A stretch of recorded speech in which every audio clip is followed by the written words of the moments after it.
Y más que una vez, usualmente son todas las veces, el problema de la iglesia son los congregantes. ¿Por qué? Porque nos entremetemos nosotros, cargamos las emociones en nuestros hombros. Pensamos que todo lo que se oye es más para el hermano que está a la derecha y no para el que está a la izquierda. Nada para mí, todo es para todos. El hombre se entremete en las cosas de Dios. Pablo todo lo que está diciendo lo está diciendo como una advertencia para concluir esta pregunta de división en la iglesia. Ah, Su tema aún es la desunión en la iglesia por la creencia del hombre y la inclinación en su propia prudencia. Es el problema que está pasando aquí. Cuando Proverbios 3:5 al 8 dice esto de eso, dice: fíate de Jehová de todo tu corazón, y luego dice: y apóyate en tu propia prudencia. ¿Verdad que no? No te apoyes en tu propia prudencia, que es lo que estaba haciendo la iglesia. Y luego continúa, dice: reconocerlo en todos tus caminos y él enderezará tus veredas. Sé sabio en tu propia opinión.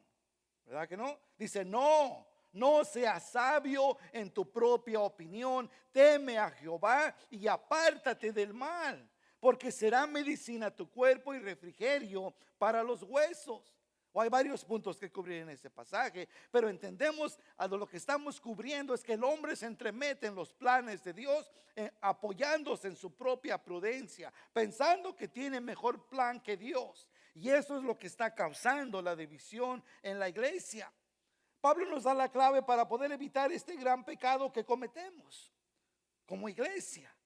Y a veces es en nosotros mismos, es por nuestro orgullo, egoísmo, autoengaño, ego y cuánta otra cosa más. Porque de nosotros no mana nada bueno. Si no es por Dios y por su Espíritu Santo que vive en nosotros, hermanos, usted y yo no tenemos nada bueno. El corazón es desesperadamente malo, dice la palabra, ¿quién lo conocerá? Dios conoce. No nos podemos admirar de la gente que está en la cárcel, de los criminales, de todo lo que vemos afuera, porque nosotros somos capaces exactamente de hacer eso y aún cosas más horrendas. Pero por la gracia y la misericordia de Dios que nos salvó y nos ha dado de su Espíritu Santo, entonces podemos ver de una manera más clara todas las cosas que los demás no pueden ver. Pablo nos da la clave para evitar lo que está pasando, estas divisiones en la iglesia. Le digo, es orgullo, egoísmo, autoengaño, ego. La desunidad de la iglesia, mientras continuamos con la construcción del templo, es determinada por la visión que tenemos de nosotros mismos. Y ahí está la clave. Esto es lo que vamos a estar viendo al transcurso de estos pasajes. El enfoque está siempre en nosotros. No sé cuántas veces, un gran número de veces he escuchado: ay, pastor, necesitamos esta clase de ministerio. ¿Quién se levantará a hacerlo? Usualmente lo que suele suceder junto con los ancianos, le digo esto: si el Señor le pone eso en su corazón, ¿sabe quién va a estar haciendo ese ministerio? Usted. Porque si los demás no podemos ver esto y usted lo puede ver bien claro, entonces es posible que el Señor le está llamando a usted para poder moverse a hacer aquello que no está sucediendo. Y eso pasa sucesivamente en todo. Tenemos un gran privilegio de tener una cafetería ahí atrás con todas las maquinitas esas para hacer expresos y cuantas bebidas que usted guste. Ahí está nomás colectando telarañas. Estamos esperando que el Señor levante a alguien. Y yo veo por ahí unas caritas que veo en Starbucks. Esos están buenos para hacer esas bebidas. Cuando el Señor le ponga eso en su corazón, ahí está ese ministerio. El caso es que a veces vemos las cosas afuera, pero no, este es para el hermano José, este es para el hermano Joe, no, este está bueno para Julián, pero para nadie más. No, somos buenos para repartir, pero cuando nos enfocamos en nosotros mismos, las cosas cambian. Porque ya empezamos, pues si quisiera tener tiempo, no falta qué excusas saquemos. Hermano, el Señor le está llamando a hacer algo, hágalo. Déjeme decirle que no hay más satisfacción en nuestra vida personal que hacer lo que el Señor nos manda hacer. Aunque digamos que no tenemos tiempo, yo no sé cuántas veces lo he dicho yo, pero quitemos el enfoque de nosotros mismos, porque el problema que tenemos está en que hay una visión determinada que tenemos de nosotros mismos. Este era el problema que tenía la iglesia. Es lo que enfrentaba la iglesia en Corintio. Aparentemente las cosas no han cambiado, porque hasta el día de hoy estamos hablando de construir la iglesia. Estas cosas suceden. Tenemos que tener cuidado con las cosas que suceden en la iglesia. Hay una orden que tenemos que llevar a cabo para poder fortalecernos. Mire, el propósito de todo esto, hermano, no nada más es juntarnos y que usted está ahí cómodo, ahí viendo a un hombre canoso hablándole, o que disfrute del buen aire acondicionado. No, todo el propósito de todo esto por el cual nos reunimos aquí es porque queremos pasar una eternidad juntos. Es para darle aún las buenas nuevas. Déjeme decirle que las buenas nuevas del evangelio aún continúan siendo buenas. Todos los días son buenas. Ese es el propósito. Pero vamos a tener que extraer aquello por el cual luchamos más cada uno de nosotros. Oh, man. Si con alguien lucho yo, no es con mi esposa. Ella es una santa paloma. Hermano, lucho conmigo mismo. Lucho conmigo mismo, nadie más, ni los vecinos, ni nadie tiene la culpa, soy yo. La lucha más grande soy yo. Pablo lo dice, miserable de mí. Dice, ¿quién podrá librarme de esta carne? Las cosas que debo hacer no hago, y lo que no debo hacer es lo que estoy haciendo. Eso fue Pablo. Hermano, esa es la lucha más grande que tenemos. Es la lucha que tenía la iglesia en Corintio. Por eso estaban causando divisiones y todo este escándalo. Otra vez repito, la determinación o la visión determinada que tenemos de nosotros mismos es el problema más grande y las cosas no han cambiado. Primera de Corintios 11:1 dice, Pablo, ser imitadores de mí, así como yo de Cristo. Me encanta cuando dice eso. ¿Por qué? Porque note que dice no ser imitadores nada más de mí y ahí para, sino juntos vamos a imitar a Cristo. Vénganse, vamos. Y eso es la meta que tenemos que construir en nuestra mente y es lo que tenemos que ver. Cuando vemos las cosas de esa manera y un hermano está por allá haciendo cosas que no debe y usted lo ve, es nuestra responsabilidad decirle, hermano, lo que estás haciendo no le agrada a Dios. O hermana, esto, lo otro. Y es como nos vamos a proteger el uno al otro. Eso únicamente puede cambiar por la manera que pensamos de quiénes somos nosotros. Usted no es nada parte de mí. Usted, así como yo, somos hijos de Dios, lavados con la misma sangre. Servimos al Señor específicamente, exactamente lo que son las reglas para mí, son para usted. Y lo único que puede hacer el cambio, puede edificarnos, es que nos amemos los unos a los otros. Es más, Jesús dijo, y por esto conocerán que son mis discípulos. ¿Por qué? Porque nos amamos los unos a los otros. No debe haber contiendas, diferencias en lo absoluto entre nosotros, porque somos hijos de Dios. Tenemos que lidiar con todas esas cosas. El tiempo en que vivimos, al día de hoy, muchas iglesias funcionan con las mismas prácticas que la iglesia de Corintio. Se dejan llevar por hombres, por su gran astucia, su gran sabiduría. Estas iglesias son sabidurías por sabiduría humana y no queremos formar parte de ello. Y hay sabiduría mundana que funciona para el mundo, mas no para la iglesia. El mundo depende de promociones, prestigios, la influencia de personas de dinero. La iglesia, de lo contrario, depende de oración, el poder del Espíritu, humildad, sacrificios y servicio. La iglesia que imita el mundo es exitosa por un tiempo, pero se convertirá en cenizas en la eternidad. La iglesia es en el libro de los Hechos, si ha leído la iglesia primitiva, no poseía de ninguno de estos secretos exitosos.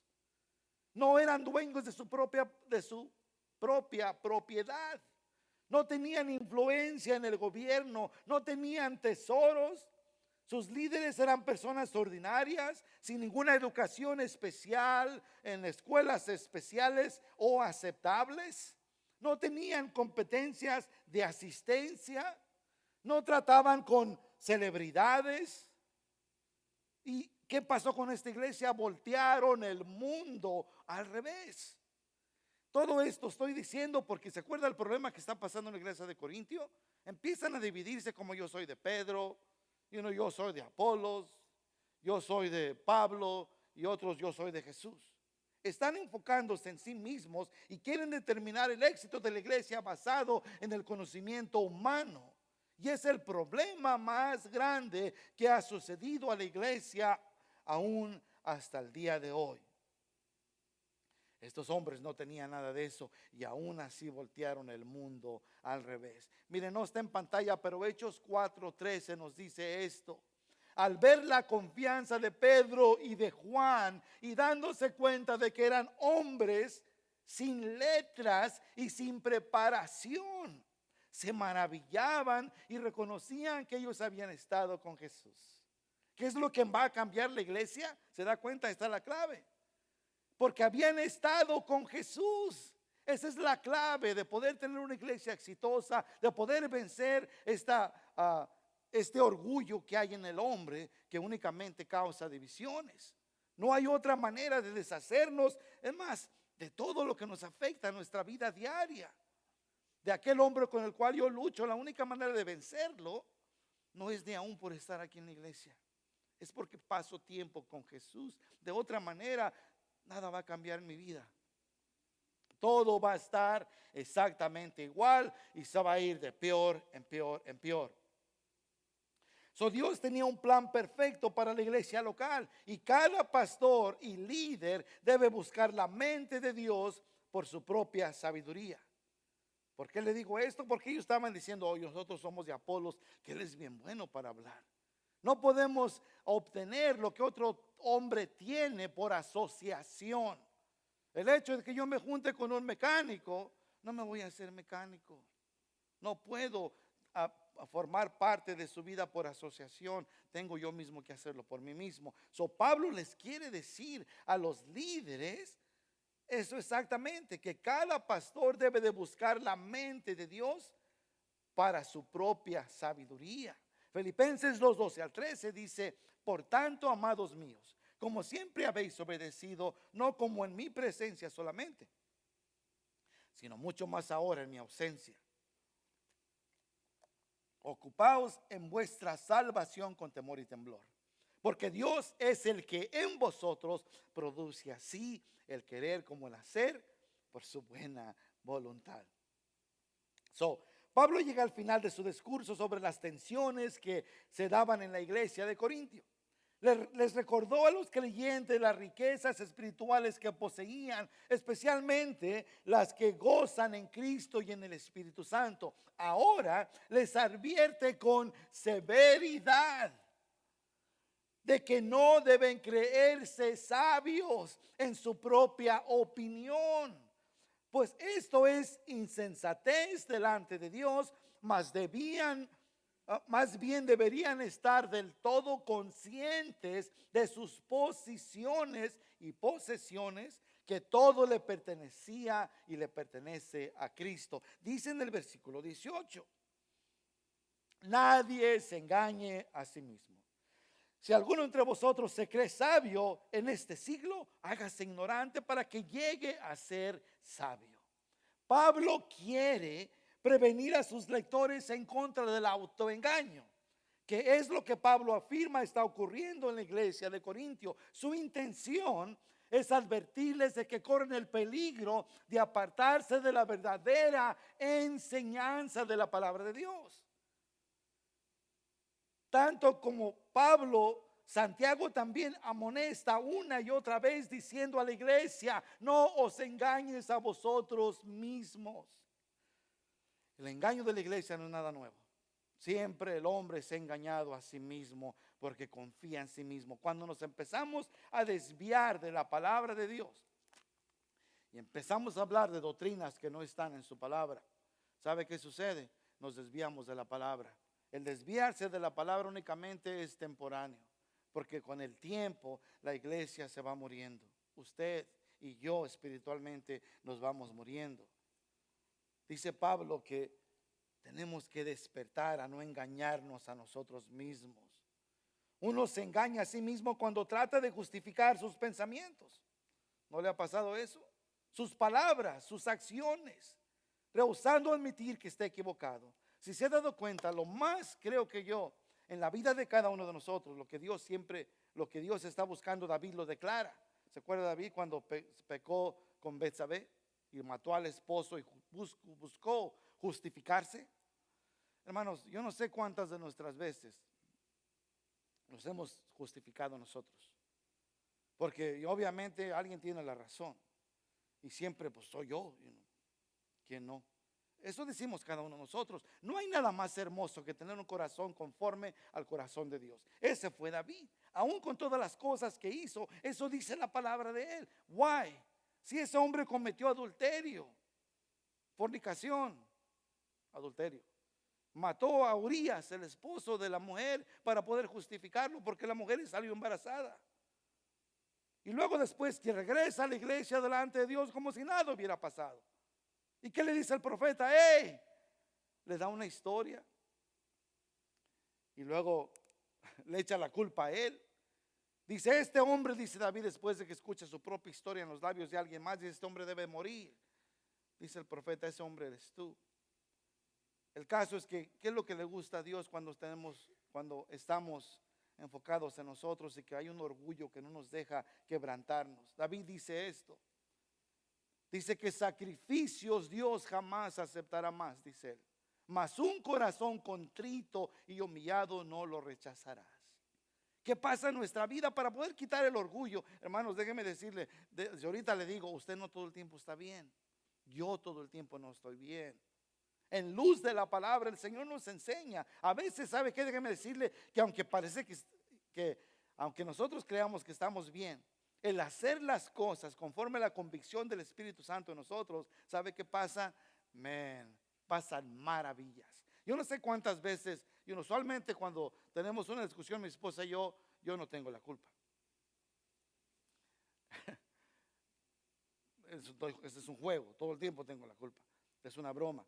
El caso es que cuando hay un desacuerdo, y yo sé 100% que yo no tengo la culpa, pero en luz de la palabra y por medio de la convicción del Espíritu Santo, yo nomás agacho la cabeza, sí, mija, sí, tienes razón, perdóname. La palabra mágica, perdóname. Después, ¿sabe qué pasa? Viene mi esposa y me dice, no, yo también tuve algo que ver. Yo no debí de haber hecho esto, o no debí de hablar todo así. Y cuando menos acuerda, bueno, lo que sigue ya no le voy a decir. Pero se pone buena la cosa. Pero entiende cómo la palabra hace esto. De otra manera, un hombre orgulloso y una mujer orgullosa que nunca tiene la culpa, hermano, nunca pasa nada. ¿Qué pasa? Únicamente está creciendo en su ego, oh man, yo siempre lo sé todo. Además, su esposa nunca le ha dicho, tú dices que todo sabes, todo el tiempo tú sabes. Yo no sé cuántas veces a mí me han dicho. Pero se nota lo que hace la palabra. Pues en práctica, hermano, practicamos eso y nos olvidamos de todo eso. Ahora tome eso y tráigalo a la iglesia. Eso evita divisiones, evita problemas, evita tanta cosa. ¿Por qué? Porque hay un corazón contrito y humillado en mí, y eso en el Señor puede trabajar. De otra manera, usted va a seguir con su orgullo y nunca va a cambiar la manera que vive, la manera que hace, porque usted tiene la razón. Y no empezamos diciendo, ay, pues si quieres que vaya, pues tú tienes que cambiar. Ay, pues si quiere el pastor que haga, pues él me tiene que decir. I don't know, excusa tras excusa tras excusa. Eso es lo que hace un hombre que está enfocado, que es egocéntrico, puedo usar esa palabra. Está pensando únicamente en él. Una y otra vez Pablo y Santiago dicen, amonestando a la iglesia, no os engañes a vosotros mismos. Nos engañamos otra vez cuando justificamos nuestros pensamientos, nuestras palabras, nuestras acciones, rehusando admitir que está equivocado. Ese es el problema más grande que existe hoy. Podemos pasar un gran número de tiempo en todo esto, en las parejas de hoy en día. Hermano, los matrimonios se están destruyendo. Precisamente puedo leer otra vez estos puntos que le di, porque se están justificando sus pensamientos, se están justificando sus palabras, sus acciones, rehusando admitir que están equivocados. Hermano, déjeme decirle que el vivir de esta manera, vamos a tener un matrimonio débil, vamos a tener una familia débil y finalmente vamos a tener una iglesia débil. No podemos vivir con esto en mente. Es más, el hombre, Dios le ha llamado a ser, y le echo la culpa más al hombre, porque yo en mi casa determino el nivel espiritual como alguien, como si hay que apuntar el dedo a quien es culpable de eso. No es mi esposa, no son mis hijos, soy yo. Porque el Dios ha llamado al hombre a ser sacerdote, a ser proveedor y a ser protector de su familia. Fallamos eso, hermano, fallamos cuando pensamos de esta manera.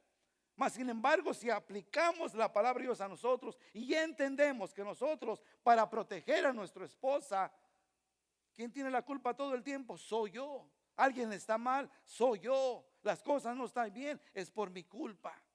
Tenga o no tenga la culpa, yo sé que Dios me ha hecho responsable en mi hogar para poder lidiar a mi esposa, para poder guiar a mis hijos, para poder estar delante de su presencia y dar cuentas por lo que me ha dado a cuidar. De otra manera, por eso las cosas no funcionan. El hombre siempre tiene la culpa. Piénselo de esa manera. Igual en la iglesia, hermano, todo esto se aplica a nuestra vida diaria. Es algo práctico. De la manera que uno piensa es de la manera que vive. Yo pienso que usted es mucho más importante que yo. Es de la manera que podemos servirle como líderes. Eso le digo de nuestros líderes en la iglesia. Estoy tan orgulloso de ellos porque usted es más importante que ellos. Usted tiene una necesidad, allí están ellos. Sea lo que sea, esa mentalidad cambia y revoluciona el mundo y avergüenza la mentira más grande que Satanás tiene, que hay algo mejor allá afuera. El apóstol Pablo se dirige a todos los hermanos de la iglesia de Corintio, a maestros, líderes y alumnos también. ¿Por qué? Porque todos corremos este peligro de autoengaño. Dice otra vez el versículo 8, dice el 18, nadie se engañe a sí mismo. Si alguno entre vosotros se cree sabio en este siglo, hágase ignorante para que llegue a ser sabio. Si alguno entre vosotros se cree sabio en este siglo, hágase ignorante para que llegue a ser sabio. Primera de Corintios 1:18 dice esto, porque la palabra de la cruz es locura a los que se pierden, pero a los que se salvan, esto es a nosotros, es poder de Dios. ¿Por qué dice esto Pablo? Dice, porque nadie se engaña a sí mismo. Dice, al final, la última parte de este versículo dice, hágase ignorante para que llegue a ser sabio. Dice, si alguno se cree sabio en este siglo. La gente afuera piensa que usted y yo estamos chisqueados. No sé si es una palabra correcta. Discúlpeme, no quiero ofender a nadie. Que andamos por allá y uno soplándole a los pajaritos, que está, I don't know, es una palabra chisqueado, pero no la voy a dar, no la voy a buscar. Pero que estamos mal de la cabeza, que estamos locos, eso dice la palabra, que estamos fuera de sí, por la manera que creemos. El pensar así como le acabo de describir del hombre, afuera dice, este hombre no está bien de la cabeza. ¿Cómo voy a dejar que me pisotee mi esposa? ¿Cómo voy a dejar que esto pase en mi hogar? ¿Cómo voy a dejar? ¿Cómo yo todo el tiempo tengo la culpa? No hace sentido. Mas sin embargo, en luz de la palabra, Pablo dice que el hombre afuera o la gente piensa que estamos locos. Y luego dice otra vez que si alguien en este siglo se engaña a sí mismo, dice, no se haga sabio, hágase ignorante para que llegue a ser sabio. Y luego primera de Corintios 1:18 dice, porque la palabra de la cruz es locura a los que se pierden, los que están afuera de aquí. Pero a los que se salvan, esto es a nosotros, es poder de Dios.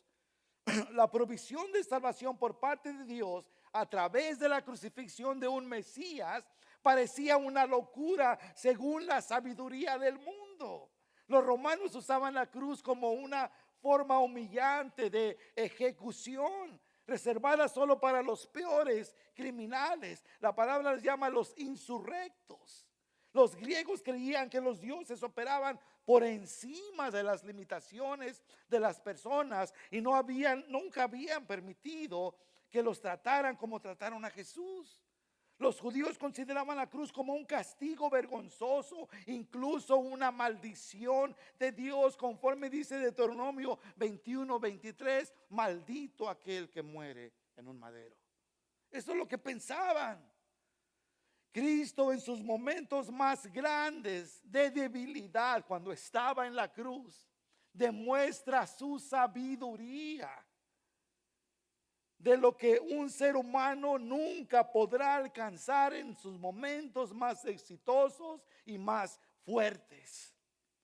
Aunque lo veían como una vergüenza, el Señor estaba mostrando su inteligencia detrás de todo esto, y nunca ningún hombre podría en sus mejores tiempos entender eso, porque el hombre piensa que entiende a Dios, pero no entiende. Es más, no sé cuántas veces, aún como cristianos, he leído la palabra y a veces no entiendo. Cuando no entiendo, tengo que descansar en Deuteronomio 30:30, cuando dice que las cosas secretas le pertenecen a Dios. Hay cosas que no entendemos y nunca podremos entender. Si algún día podemos entender todas las cosas de Dios, entonces Dios dejará de ser Dios. No podremos hacerlo. Tenemos que descansar en lo que ya entendemos. Dice la palabra que otra vez en el versículo 18, nadie se engañe a sí mismo. Si alguno entre vosotros se cree sabio en este siglo, hágase ignorante para que llegue a ser sabio. Es mejor creerle a Dios que al hombre y su sistema mundano, que solo lleva a la perdición y últimamente una separación de Dios por una eternidad, eternamente. Identificarse con la sabiduría humana juntamente con la nuestra es engañarnos a nosotros mismos, es pura insensatez o tontería.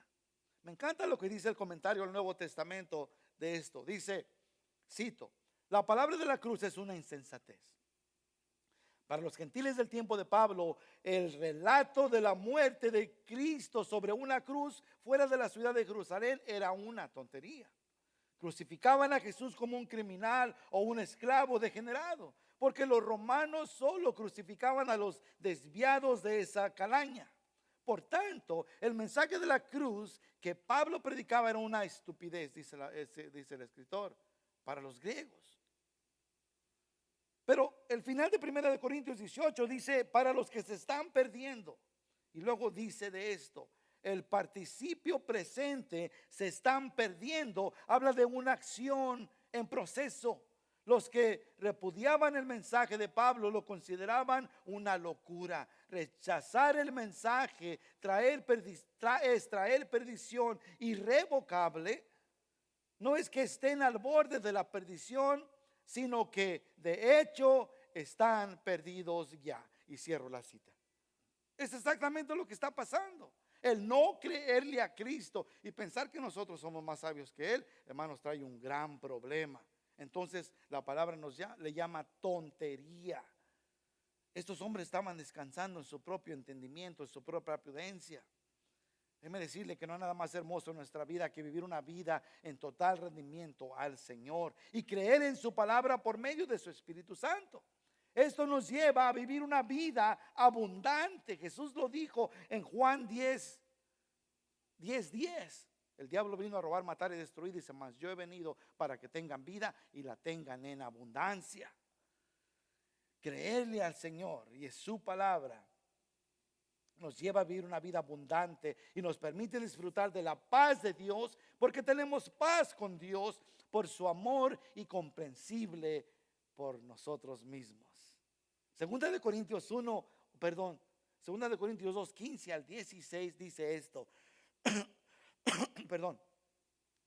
Porque para Dios somos grato olor de Cristo en los que se salvan, y en los que se pierden, a estos ciertamente olor de muerte para muerte, y a aquellos olor de vida para vida. Y para estas cosas, ¿quién es suficiente? Hace la pregunta. Es mejor ser ignorante delante del mundo, pero ser sabio delante de Dios, porque el principio de la sabiduría es el temor a Jehová. Proverbios 1:7, todos lo saben. Dice John MacArthur de esto, tengo que darle esa cita porque me encanta cómo lo pone.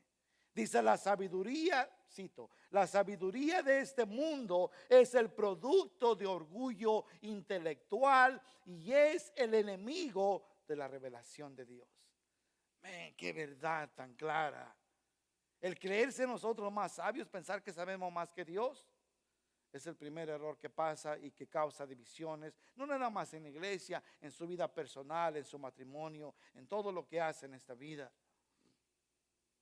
La iglesia debe crear una atmósfera en la que es honra a la palabra de Dios y se someten a ella, en la que nunca se usan opiniones humanas para juzgar o calificar la revelación. Eso de yo pienso, haga yo pienso, aviéntalo para afuera. ¿Cuál yo pienso? ¿Qué dice la palabra? No, yo pienso. Nunca empiece una justificación propia con yo pienso. No, ¿qué dice su palabra? Repito otra vez, la iglesia debe crear una atmósfera en la que es honra la palabra de Dios y nos sometemos a ella, en la que nunca se usan opiniones humanas para juzgar o calificar su revelación. En todo lo que se refiere a las cosas de Dios, los cristianos debemos someternos totalmente a la enseñanza de las Escrituras y la iluminación del Espíritu Santo, y debemos reconocer la palabra de Dios como la autoridad suprema. Con eso, hermanos, con eso arreglamos todos los problemas. Todo en absoluto. No hay una cosa que no podamos arreglar. Dice Pablo en el versículo 19: porque la sabiduría de este mundo es insensatez para con Dios, pues escrito está: Él prende a los sabios en la astucia de ellos. Si una persona eleva su propia sabiduría, siempre tendrá una baja opinión de las Escrituras. Right? ¿No ha conocido usted afuera? Mire, mi esposa y yo salimos a comer a una mañana de esta semana. I can't remember one day. No me acuerdo qué día. Pero detrás de nosotros estaban unos aparentes cristianos, porque estaban hablando de la palabra de Dios. Y todas sus frases, no pude, bueno, tuve un mal almuerzo, porque me daban ganas de levantarme. Y dije, no, sereno, moreno. Tengo que, porque hay maneras de demostrar el amor de Dios. Y creo yo que Dios es suficiente Dios como para hacer entender a esa gente que están mal. Pero eran unos primos, no voy a decir hermanos porque no. Lo único que estaban haciendo es hablando de la iglesia. La iglesia es esto, ¿cómo quiere el pastor? La iglesia es lo otro. Y ni siquiera pude hablar con mi esposa tranquilo. Hasta todavía siento aquí atorado el bistec que nos comimos. El caso es que esa no es la manera que debemos conducirnos como iglesia. Hermanos, está totalmente erróneo querer sentirnos superior a la palabra. Mire, hermanos, si nosotros como pastores y líderes estuviéramos aquí, nada más criticando el uno al otro. Pues el hermano, pues cómo va a hacer esto si no hace lo otro. No, tenemos que dedicar tiempo en oración y tenemos que ayudarle a poder superar lo que usted está pasando. No podemos estar criticando a la iglesia porque eso únicamente nos lastima. Somos un cuerpo, dirá Pablo más adelante en el capítulo 12, con diferentes miembros. Tenemos que edificarnos el uno al otro. No podemos estar nada más ahí apuntando dedos. Si no, ¿quién quedaría aquí? Le aseguro que en esta semana, si pondríamos su vida en la pantalla, hermano, hay cosas que hicimos que no es correcto delante de Dios. Y si hacemos eso, tenemos que dejar que el Espíritu Santo, quien todo lo sabe y todo lo conoce, le ministre a su vida. Déjeme decirle que, le digo, yo 10 años fui a la iglesia, 10 años me senté en una silla y nunca pude ni siquiera, servir en nada, porque mi vida estaba igual. 10 años. El Espíritu Santo, que es fiel a su palabra, un día me revela el verdadero amor de Dios. Y las cosas totalmente cambiaron para mí. Y el mejor testigo de todo eso, aparte del Espíritu Santo, es mi esposa. Ella lo vio y lo vivió todo. Tenemos que darle lugar al Señor que haga lo que es su perfecta voluntad en nosotros. Si una persona eleva su propia sabiduría, tendrá una baja opinión de las Escrituras. Que no podemos aferrarnos a la sabiduría del hombre y de Dios al mismo tiempo. Y a veces lo hacemos. La sabiduría humana y la sabiduría de Dios se contradicen entre sí. Dios nos llama a someternos, no a exaltarnos. Las dos cosas son totalmente diferentes. Dios conoce la verdadera sabiduría de cada persona. Al final Él confundirá a los que se oponen a su palabra, conforme nos dice el versículo. Él prende a los sabios en la astucia de ellos. En otras palabras, los atrapa en su propia sabiduría. Isaías 29:14 dice: por tanto, ve aquí que nuevamente excitaré yo la admiración de este pueblo con un prodigio grande y espantoso, porque